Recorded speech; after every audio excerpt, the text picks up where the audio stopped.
What's up, YouTube Gen X? I'm responding to Willie P's video, Line in the Sand. The ultimate form of disrespect when the women come on and act what they can bring to the table. Um, the sad part is it's not even the whole idea of black men not saying, hey, let's talk about what's going on and let me consider what's going on with you. We're saying that, hey, there are certain areas that are up for discussion and some are not. When it comes to fitting in with that patriarchal sort of system, there is no negotiation. It's either you're going to fall in line or you're not. I'm willing to discuss other areas, but when it comes to that, we're not discussing it at all, right? It's not going to happen that way. And I say it's disrespectful because when we identify black women that are actually adhering to what we're looking for, there's no debate at all. There is no debate at all. She's doing everything that we said we want the women to do. There's no debate, right? And we know, hey, she has what we're looking for.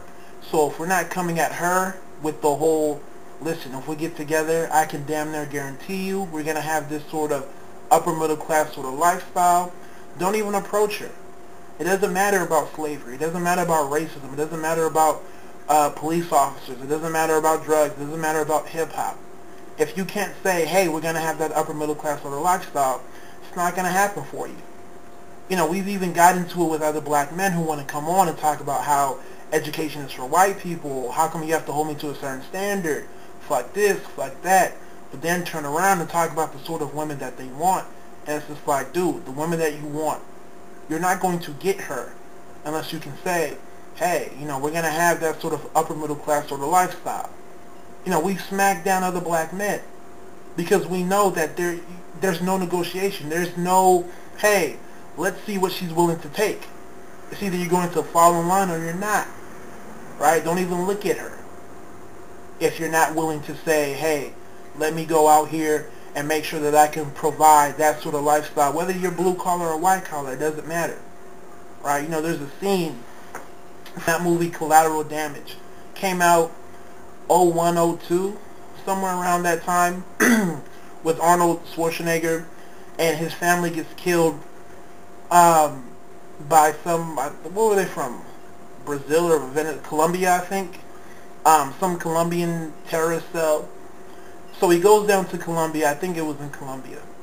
So he's in jail, and he has his little guide, right, or somewhere. And Arnold's like, who's that guy over here?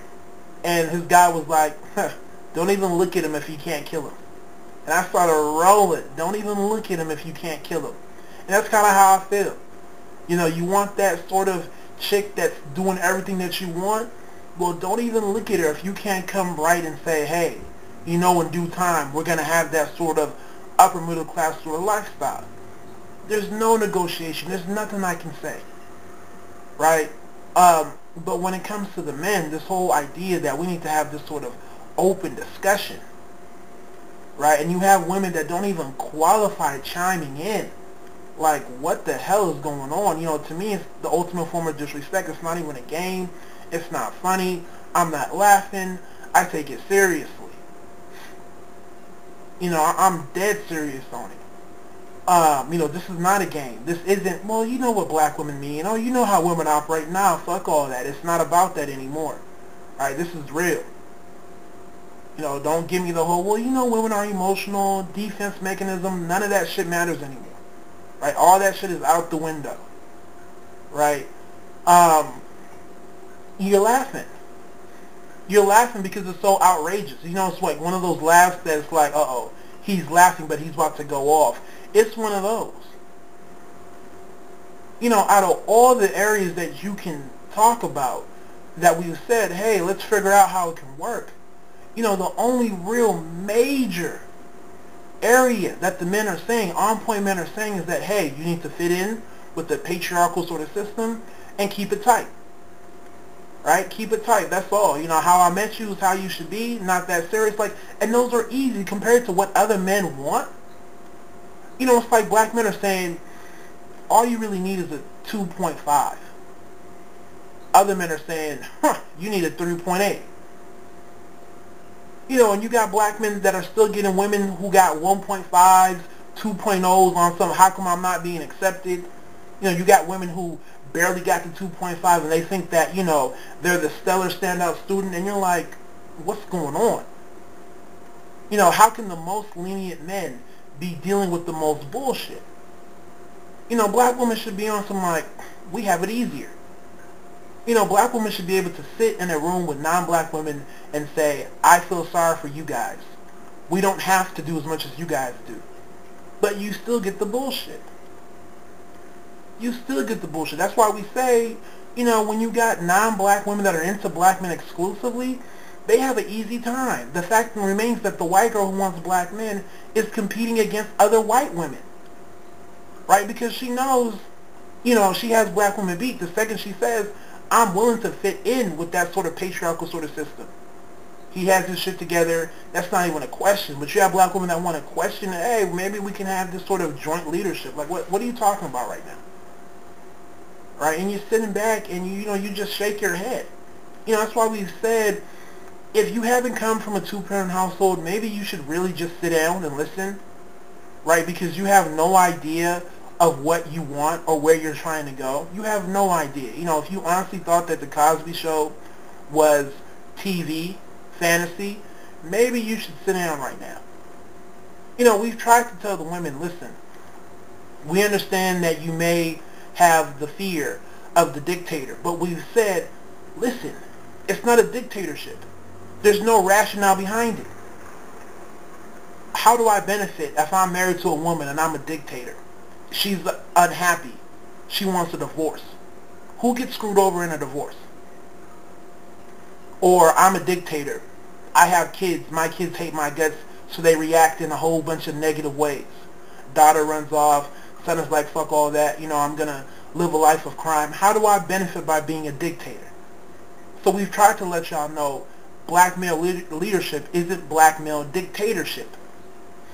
You know, as a leader, of course I'm going to consult and factor in how my wife and my children feel. Because it's about everybody being happy. Right? Of course there's going to be your moments where I'm going to have to pull out the trump card. Because I'm the leader. I'm the one that's supposed to give my life for the family. Of course.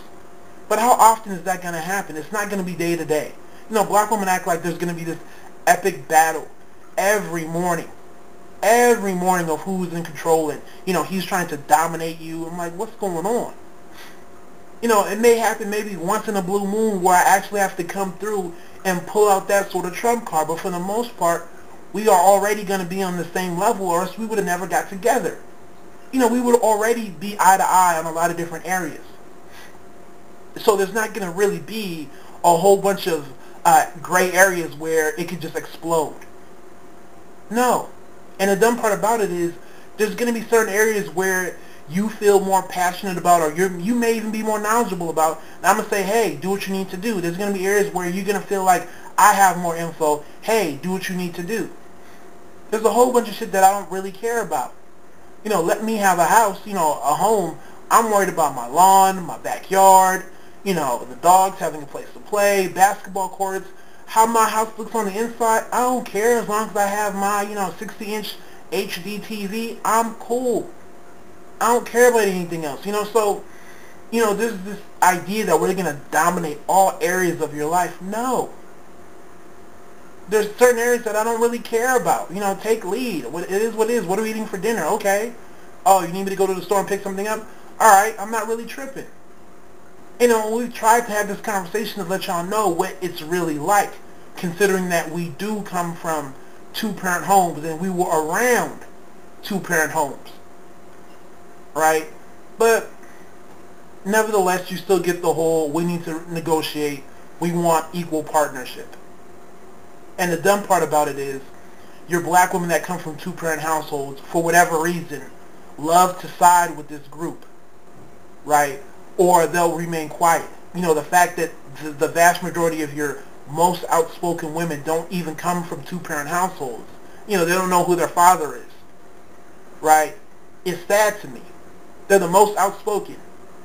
But you have black men that come from two-parent households, and, you know, we're up here sharing how we feel. We don't give a fuck if dudes call us corny, lame, silver spoon, or privilege. We don't care. We're still saying how we feel, but you don't see that on the other end. That's why I'm like, it's the ultimate form of disrespect. And for me, I'm not taking this with me into 2011. I'm really not. It's not even a negotiation. Honestly, I'll just cut off the conversation the second I'm hearing anything about joint leadership or any that other bullshit. It's an instant shut down. Let me turn it off. Right? There is no second shot. There is no continue. You just don't get it. So, for me, my advice for the women, if you did not come from a two-parent household, I don't care how freaking old you are. I don't care if you feel like you're a grown-ass woman. If you did not come from a two-parent household, or you weren't even around functional two-parent households where you had a man that was actually there, not some dude living there, but a man that was actually a man and the head of household, you need to sit down and shut up. Right? Because you really don't know what you're saying. And the dumb part about it is, these are the same women that are going to say, and we're going off and getting non-black men. You're not even part of that group. That's the sad part about, you're championing women that don't even want to be associated with you. They don't want to be connected to you. They don't want to be linked to you. Because they're not trying to be who you are. Right? So please, you need to sit down. It's not a game anymore. It's not a joke. I don't care if it's a defense mechanism. Once again, I don't care if your father wasn't there. I don't care if you're emotional. I don't care, the fact that you got hurt or screwed over. I don't care. Because once again, there is no excuse for not giving that sort of on-point black woman what she's looking for. Or a woman of any racial background or any cultural background. You want that chick who's 25, no kids, humble, good career, can balance home and work. You better be prepared to say, hey, honey, we're going to have that sort of upper middle class sort of lifestyle. So our kids can go to a good school district, so we can have a home where your family and my family can come over for Christmas. Right? We're not worried about crime. We can build wealth because we know that our home is going to go up in value. Right? You have your den, I have my den or whatnot. So, it's there, it's rational. So there's no debate, but once again, to constantly get this whole, we need to negotiate and sit down on what it's going to be like. I'm sorry. Fuck all that. Right? It's not going to happen that way. I will gladly leave. Call me a sellout, call me self-hate, hey, bring it on. Boo me. Throw fruits, throw vegetables, throw cans, throw the book at me. Do whatever you need to do. Right? Because I will die single, no kids, no legacy. Right? The world will never know I existed before I ever do that whole joint leadership sort of bullshit. Real talk. I would die before I did all that. And that's real talk. I'm not trying to over-exaggerate. If that means that black people just die out, we never existed, or we become extinct like the dodo bird, so be it. Right? God's not going to, hold me accountable for that. He knows where I stand. Right? He's not going to hold me accountable if black people disappear off the face of the earth. Or it's so bad, right, that if your skin is darker, you know that you don't have a father or whatnot. Like, he's not going to look at me different. I'm not going to walk around with my head held down or whatnot. It's just how it is. Like I said, it's not a lot. Go ahead and look at other groups and other cultures in terms of what their men are looking for, and by far, black men are liberal. The fact that we even have to have this conversation, like, what does that tell you? What does it tell you? So once again, I'm not taking this shit with me. I'm done. I truly am done. For, anybody who feels offended or, anybody who feels a certain way, I'm sorry.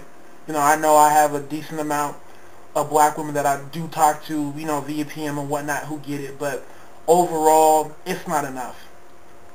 It's not enough, because even with some of them, this whole subtle sort of negotiation, it's not working for me, because I'm not trying to negotiate with y'all. on that point in terms of what you're looking for when I know that you've qualified for being on point. That's my video. Y'all take it easy. God bless.